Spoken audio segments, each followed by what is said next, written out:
आत्ताची एक मोठी बातमी. आसेगाव पूर्णा आणि दर्यापूर सर्कलमध्ये खुलेआम सुरू असलेल्या अवैध जुगार आणि वरली मटकाच्या व्यवसायावर स्थानिक गुन्हे शाखेने मोठी कारवाई केली आहे. सिटी न्यूजमध्ये यापूर्वीच या अवैध धंद्यांवर प्रकाश टाकण्यात आला होता आणि आता त्याच बातमीची दखल घेत अमरावती ग्रामीण पोलिसांनी कठोर पाऊल उचलले आहे.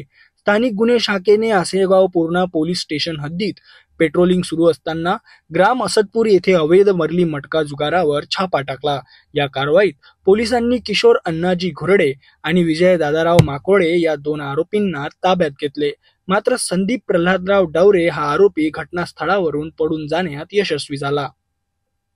पोलिसांनी आरोपींच्या ताब्यातून 6,780 रुपये रोख रक्कम आणि जुगाराचे साहित्य असा एकूण 6,790 रुपयांचा मुद्देमाल जप्त केला आहे.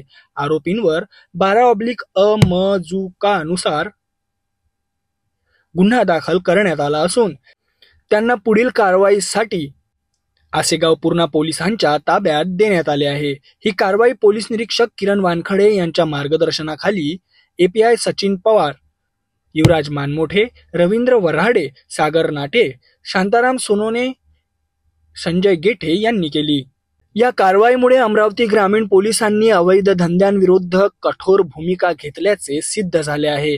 या कारवाईनंतर परिसरात गुन्हेगारी करणाऱ्यांमध्ये भीतीचं वातावरण पसरलं असून नागरिकांनी पोलिसांचे आभार मानले आहेत.